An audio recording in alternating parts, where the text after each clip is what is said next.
नमस्कार दोस्तों, सिविल ज्ञान में आपका स्वागत है। तो ये हमारा थर्ड टॉपिक है फर्स्ट चैप्टर का आरसीसी डिज़ाइन का। ठीक है, और इसमें हम लोग बात करने वाले हैं मॉड्यूलर रेशियो की। तो दोस्तों, उससे पहले अगर आपने हमारे चैनल को अभी तक सब्सक्राइब नहीं किया है और आप ऐसे ही वीडियोस आगे देखना चाहते हैं तो इस चैनल को सब्सक्राइब कर लीजिए, बेल आइकन को प्रेस करना मत भूलिएगा और हमारे वीडियो अगर पसंद आए तो उनको लाइक ज़रूर कीजिए और दूसरों के साथ में शेयर कीजिए। तो ये आरसीसी डिज़ाइन का हमारा थर्ड टॉपिक है और सबसे मोस्ट इम्पॉर्टेंट ये टॉपिक होता है मॉड्यूलर रेशियो। देखिए, मॉड्यूलर रेशियो आखिरकार होता क्या है, तो मॉड्यूलर रेशियो का कॉन्सेप्ट क्या होता है एक्चुअली, अगर वो हम लोगों को समझ में आ गया तो फिर हमारे लिए चीज़ें आसान हो जाती है। ठीक है ना। तो मॉड्यूलर रेशियो है क्या आखिरकार और कहाँ से आता है, ठीक है ना। तो अब ये देखिए कांस्टेंट होता है, एक तरीके से कांस्टेंट बन जाता है मॉड्यूलर रेशियो। तो अब इसको हम लोग डिनोट करते हैं एम से। ठीक है, इसको हम लोग एम से डिनोट करते हैं। ठीक है, अब ये निकलता कैसे, तो अब जैसा कि हमें पता है कि वर्किंग स्ट्रेस मेथड में जो हमारी प्रॉपर्टी होती है कंक्रीट, मतलब इसमें हम लोग क्या एज्यूम करते हैं कि स्टील तो इलास्टिक है ही, मतलब वो तो लचीला होता ही है, साथ में ये भी एज्यूम किया जाता है कि कंक्रीट भी इलास्टिक होता है। ठीक है ना। तो ये प्रॉपर्टी यहाँ पे ध्यान में रखी जाती है, ये एक अजम्पशन होता है। तो उस अजम्पशन पे हम लोग अब आगे बढ़ते हैं। तो हम यहाँ पे अज्यूम करते हैं कि यहाँ पे एक सेक्शन है। ठीक है, एक सेक्शन नहीं बनाते हैं, एक यहाँ पे हम लोग मॉडल बनाते हैं। ठीक है ना, कुछ इस तरीके से, और यहाँ पे मैंने एक स्टील की रोड रखी और एक कंक्रीट के मटेरियल की बनी हुई मैंने रोड रखी। ठीक है, ये हमारे पास में दो रोड्स हैं।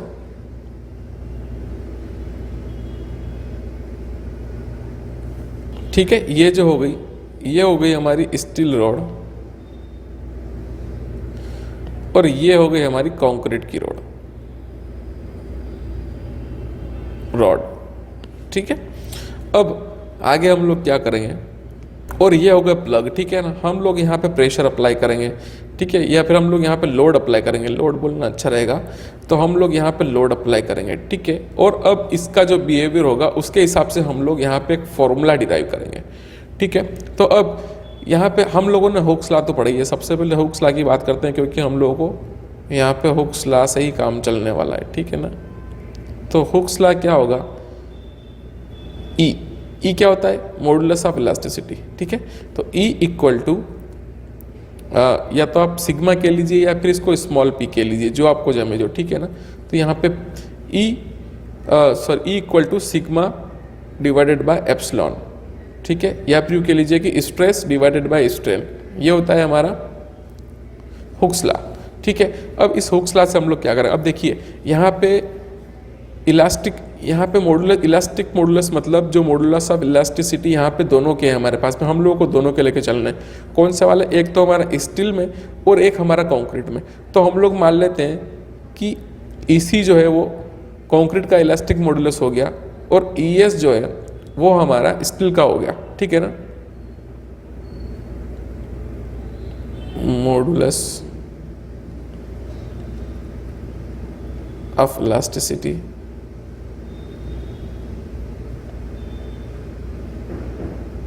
of concrete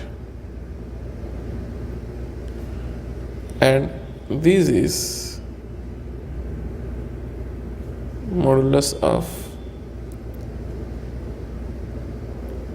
elasticity of steel। ठीक है, अब यहाँ पे क्या, अब देखिए अब यहाँ पे क्या होता है, देखिए हम यहाँ पे जब फोर्स अप्लाई कर रहे हैं, ठीक है ना, तो मान लेते हैं कि जो स्टील रोड लोड कैरी करेगा वो हमारा होगा पी एस, और जो हमारा कंक्रीट कैरी करेगा वो होगा पी सी। ठीक है ना। तो इक्विलिब्रियम की कंडीशन से हमारा क्या बनेगा, जैसे मान लीजिए इक्विलिब्रियम की कंडीशन क्या होती है कि जो लोड हम इधर अप्लाई कर रहे हैं तो उसका ही अपोजिट में बराबर करने के लिए एक लोड अप्लाई होगा। तो P S plus P C equal to P हम लोग लिख सकते हैं इसको। तो P S plus P C equal to P हम लोग लिख देते हैं। ठीक है ना, एक इक्विलिब्रियम की कंडीशन का, और इसको हम लोग नाम दे देते हैं इक्वेशन 1। ठीक है, तो जब हम लोग लोड अप्लाई करते हैं, ठीक है, इधर से और इधर से दोनों तरफ से, तो क्या होता है कि यहाँ पे कंप्रेशन होता है। ठीक है ना, दबाव दोनों तरफ से पड़ रहा है, तो जब दबाव होता है तो यहाँ पे क्या होता है कि इन बार्स की शॉर्टनिंग होती है, तो दोनों में बराबर बराबर शॉर्टनिंग होगी, ठीक है ना। तो हम लोग क्या लिख सकते हैं, इसका एक डिफरेंस हम लोग उसको डिनोट कर सकते हैं कि जितना हमारा डेल्टा लिख देते हैं इसको, डेल्टा ऑफ स्टील जितना होगा उतना ही डेल्टा ऑफ कॉन्क्रीट भी होगा, ठीक है ना। और दोनों को हम लोग लिख देते हैं डेल। ओके, इन दोनों को हम लोगों ने डेल लिख दिया। अब यहाँ पे हुक्स लॉ, हम लोग इसका एक अलग से इक्वेशन लिखते हैं हुक्स लॉ में। अब देखिए इससे क्या बन जाएगा हमारा, इससे हमारा बनेगा एक इक्वेशन। अब ये तो हो गया ई। अब स्ट्रेस के लिए हमारे पास में क्या फॉर्मूला होता है, stress equal to force upon area, force per unit area या फिर लोड पर यूनिट एरिया, ठीक है। और इसका क्या होता है, इसका होता है difference in elongation divided by total length of the member, ठीक है ना। तो इसकी जो टोटल लेंथ है वो है यहाँ पे एल, ठीक है। ये यहाँ तक जो हमारी रोड है उसकी लेंथ होगी एल, तो उससे हमारा बनता है P by A divided by del by L, ये बनता है। अब इसको हम लोग सोल्व करते हैं, इसको हम लोग लिखेंगे डेल की टर्म में। तो डेल की टर्म में अगर हम लोग इसको सोल्व करते हैं तो ये बनता है P L by A E. Okay, तो अब देखिए डेल क्या है, स्टील में भी उतना ही है और कंक्रीट में भी उतना ही है। अगर आप लोग इसको स्टील की टर्म में लिखेंगे तो इसको क्या लिखेंगे हम लोग, del S equal to P S L by A E S, ठीक है। और उसी को आप लोग अगर कंक्रीट के टर्म में लिखेंगे तो उसको क्या लिखेंगे हम लोग, P C L by A E C, ठीक है ना। यहाँ पे मॉडुलस ऑफ इलास्टिसिटी और फोर्सेस ये दोनों ही अलग हैं, बाकी एल तो यहाँ पे सेम है दोनों मेंबर्स के, और एरिया भी दोनों का सेम है, ठीक है ना। दोनों इक्वल एरिया के हम लोगों ने यहाँ पे रोड लिए, ठीक है। तो यहाँ पे ये दो हो गई। अब यहाँ पे क्योंकि del S equal to del C equal to del है तो हम लोग इसको डेल के टर्म में लिख लेते हैं, ठीक है ना। तो हम लोग इसको डेल के टर्म में लिखेंगे तो क्या लिखेंगे, इसको दोनों की एक ही हो जाएगी। तो यहाँ पे हमारी नई इक्वेशन क्या बनेगी, क्योंकि ये और ये दोनों बराबर हो गए तो यहाँ पे हम लोग क्या लिख सकते हैं इसको, P S L by A E S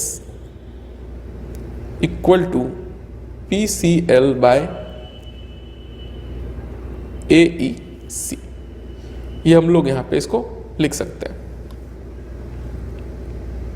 अब इसी से या फिर इसको हम लोग कैसे लिख सकते हैं, एल से एल कैंसिल हो गया, ए से ए कैंसिल हो गया, तो कितना बचता है यहाँ पे, ये इसको हम लोग लिख सकते हैं P S by E S equal to P C by E C, ठीक है। या फिर हम लोग इसको अब क्या करेंगे आगे, अब क्या होगा देखिए यहाँ पे ई एस और ई सी दोनों कांस्टेंट है, ठीक है ना। मतलब इनकी कुछ वैल्यूज होती है जो एक जैसी होती है, ठीक है। यहाँ पे लोड वेरी कर सकते हैं लेकिन इनकी जो वैल्यूज है वो वेरी नहीं करेगी। तो हम लोग इसका एक कॉमन फॉर्म बना लेते हैं। तो हम लोग इसका कॉमन फॉर्म क्या बनाते हैं कि इसको हम लोग लिख देते हैं E S by E C, ठीक है ना। इसको ई एस बाई ई सी के टर्म में हम लोग लिख देते हैं। अब ये मैं यहाँ पे आपके नोट्स पूरा अटैच कर देता हूँ नीचे, तो आप लोगों को पूरा क्या है कि लाइन बार समझ में आता रहेगा। अब मैं इसको क्या है कि नोट्स बना लेता हूँ। अब यहाँ पे हमारा क्या बन गया था,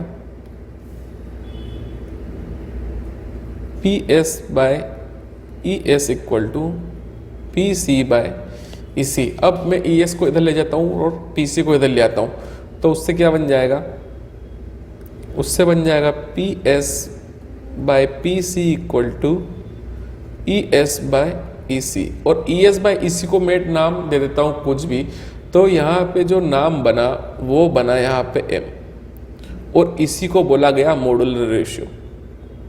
क्या बोला गया, मॉड्यूलर रेशियो। तो इसका मतलब क्या हो जाएगा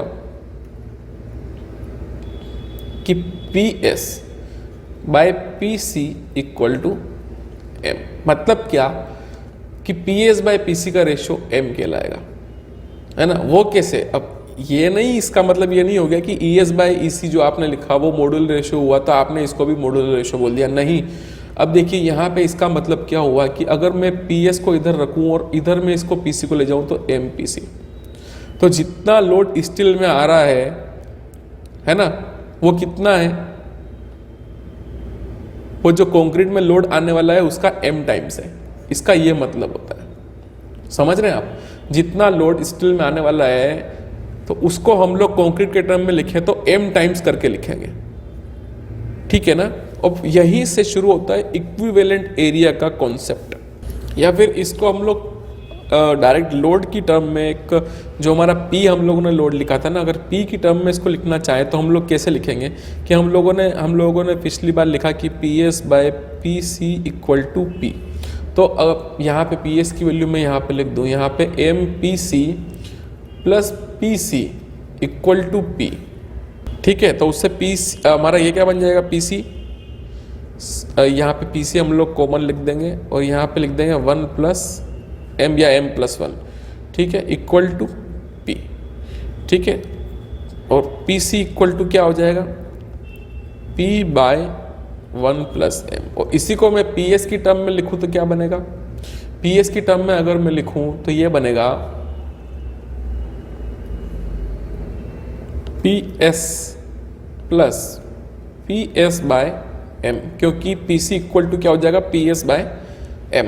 ठीक है, इक्वल टू P। अब इसको सोल्व कर लीजिए, तो यहाँ पे सोल्व करेंगे तो इसको क्या बनेगा MPS plus PS by M equal to P। M को इधर लेके जाता हूँ मैं और इधर में क्या हो जाएगा PS कॉमन निकल जाएगा 1 plus M equal to MP, ये बन जाएगा। अब इसको मैं PS की टर्म में लिखूँ तो क्या हो जाएगा MP बाय 1 प्लस M। ठीक है, अब यहाँ पे देखिए आप, यहाँ पे इनमें कॉमन क्या है, PC और PS में कॉमन क्या है P बाय 1 प्लस M, और M अलग निकल गया। ठीक है ना, M अलग निकल गया और बचा गया P प्लस 1 प्लस M, और इसको मैं क्या लिख सकता हूँ PC, वही PS इक्वल टू MPC, है ना। मतलब हमने इसको लोड की टर्म में लिख दिया, टोटल लोड की टर्म में। ठीक है, हम लोग ऐसे भी लिख सकते हैं। तो इससे क्या साबित होता है कि जितना भी लोड हमारा आ रहा है स्टील में, अगर उसको हम लोग कंक्रीट से रिप्लेस करना चाहें तो M times load of concrete होगा। ठीक है ना, इससे समझ में आता है हमको। चलिए ठीक है, और यही हमारा होता है इक्विवेलेंट एरिया का कॉन्सेप्ट। अब हम लोग इसको किस तरीके से इक्विवेलेंट एरिया की टर्म में इसको समझेंगे, तो चलो वो समझते हैं हम लोग पहले। अब इसको स्ट्रेस की टर्म में लिखते हैं हम लोग। ठीक है ना, तो स्ट्रेस की टर्म में देखिए हमने पहले लिख लिया PS plus PC equal to P। अब इसको स्ट्रेस की टर्म में कैसे लिखेंगे, ठीक है ना, प्रेशर इक्वल टू क्या होगा स्ट्रेस इनटू एरिया। ठीक है ना, तो स्ट्रेस को हम लोग या तो सिग्मा से डिनोट कर लेते हैं या फिर P से डिनोट कर लेते हैं, जो भी हम डिनोट करना चाहें। चलिए सिग्मा से कर लेते हैं। ठीक है ना, तो सिग्मा S इनटू AS। ठीक है, और सिग्मा C इंटू AC, या फिर इसको AS की जगह आप AST भी लिख सकते हैं। ठीक है ना, एरिया ऑफ स्टील, जो भी आप लिखना चाहें। ठीक है, AST या फिर AS, दोनों में से एक। ठीक है, इक्वल टू P, ये हो गया। ठीक है, एक इक्वेशन तो इस तरीके से बनती है। दूसरा हम लोग इसको किस तरीके से लिख लेते हैं, हम हुकला के हिसाब से कैसे लिखेंगे इसको। अब इसको हम लोग स्ट्रेन की टर्म में लिखेंगे। ठीक है ना, तो स्ट्रेन की टर्म में क्या हो जाएगा, स्ट्रेन मतलब epsilon equal to sigma divided by E। ठीक है ना, यही होगा ना, क्योंकि E equal to stress by strain था, तो हम लोगों ने स्ट्रेन को इधर भेज दिया और E को हम लोग इधर लेके आ गए।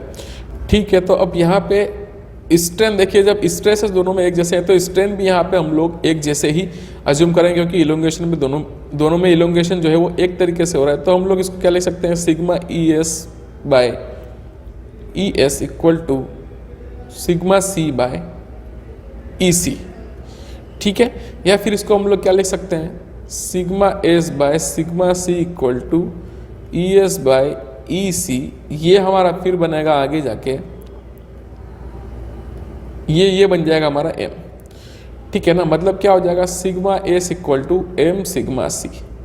फिर वापस से क्या कि जो हमारा स्ट्रेस है वो M times stress in steel is M time stress in concrete. ठीक है, वापस से यहाँ पे ये हम लोगों ने लिखा। ठीक है, अब वापस से आगे बढ़ने पे क्या होता है, ठीक है, ये इसको हम लोग देते हैं इक्वेशन नंबर 2 और इसको देते हैं नाम हम लोग इक्वेशन नंबर 1। अब हम लोग क्या करेंगे कि जो हमारी सिग्मा एस की वैल्यू यहाँ पे निकली है हम उसको यहाँ पे डालेंगे। ठीक है ना, तो क्या बन जाएगा, M sigma C into AS plus sigma C into AC। Equal to P. ठीक है, तो अब हम इसको एक सिग्मा सी की टर्म में लिखें तो किस तरीके से लिखेंगे?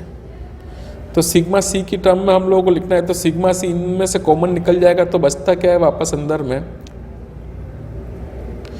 M A S plus A C equal to P. ठीक है, और सिग्मा सी इधर रहेगा और पी के नीचे इसको ले आएंगे तो क्या बन जाएगा A C plus M A S. तो ये जो A C plus M A S बनता है ये हमारा कहलाता है इक्विवेलेंट एरिया।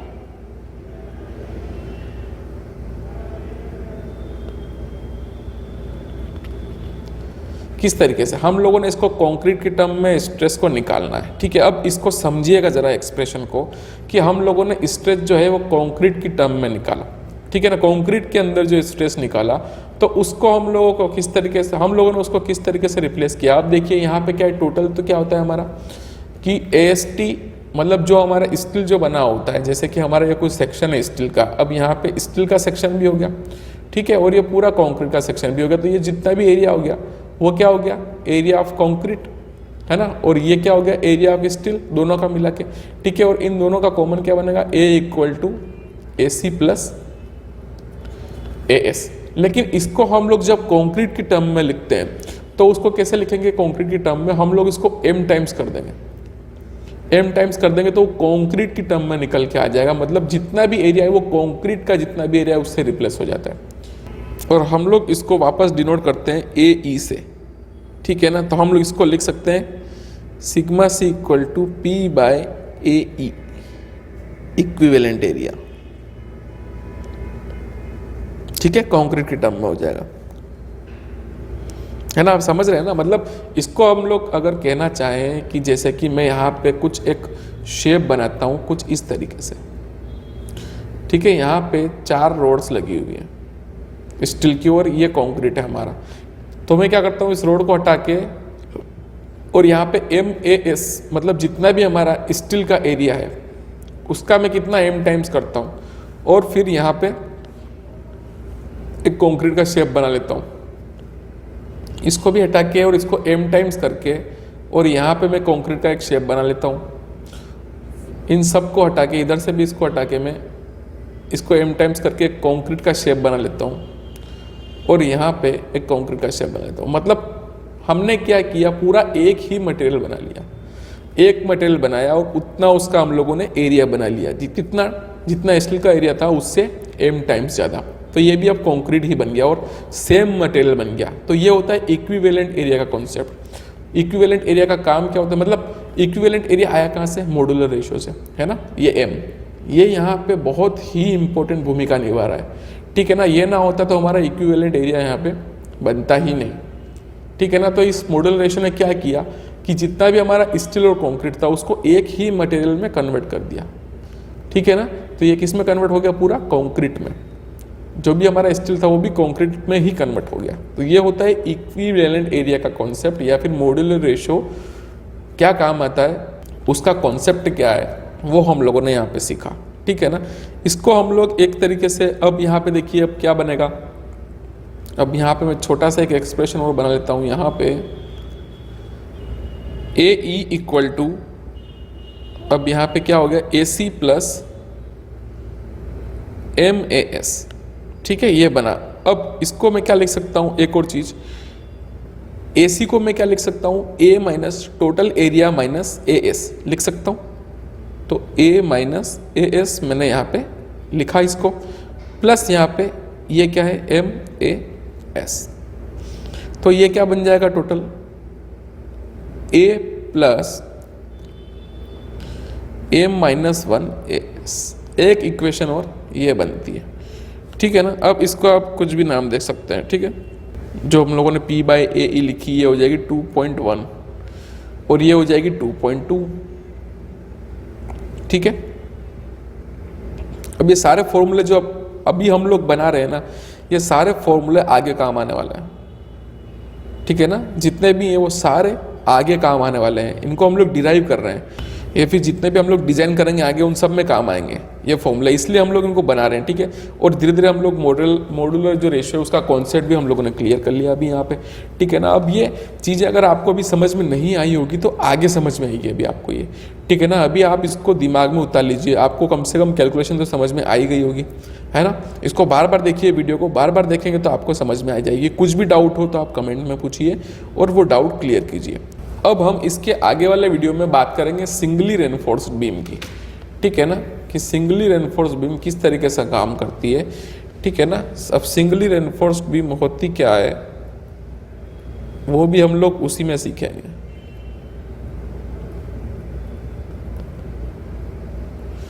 बीम, ठीक है, आरसीसी की। अब सिंगली रेनफोर्स्ड बीम के बारे में हम लोग पढ़ेंगे और वर्किंग स्ट्रेस मेथड में उसके क्या क्या अजम्पशंस होते हैं वो भी हम लोग पढ़ेंगे उसके अंदर, ठीक है। उसके अलावा बहुत सारी चीज़ें हैं जो हम लोग धीरे धीरे आगे अलग अलग टॉपिक में कवर करते जाएंगे। तो अगला हमारा टॉपिक होगा सिंगली रेनफोर्स्ड बीम का, ठीक है ना। और बहुत ही इंपॉर्टेंट टॉपिक है दोस्तों, इसको स्किप मत कीजिएगा, इसको लास्ट तक जरूर देखिएगा, ये वाला वीडियो भी, ठीक है ना। मतलब सारे इंपॉर्टेंट टॉपिक ही होते हैं। अगर आपको मज़ा आ रहा होगा तो आप वैसे ही देखेंगे, अगर नहीं मज़ा आ रहा होगा तो आप लोग वैसे देखेंगे ही नहीं ये चैनल, ठीक है ना। तो अब मतलब देखना मत छोड़िए, कोई चीज़ आपको समझ में नहीं आ रही है ना तो उसको 10 बार देखिए, 10 बार में भी नहीं समझ में आ रही तो फिर मुझसे पूछिए। उसके बाद में अगर आपके दिमाग में कुछ डाउट्स हैं, ठीक है ना, तो ओके। तो अब यहाँ पे ये वीडियो यहीं पे ख़त्म होता है, ठीक है ना। अगले वीडियो में फिर हम लोग सिंगली रेनफोर्स्ड बीम के बारे में पढ़ेंगे, तब तक देखते रहिए सिविल ज्ञान।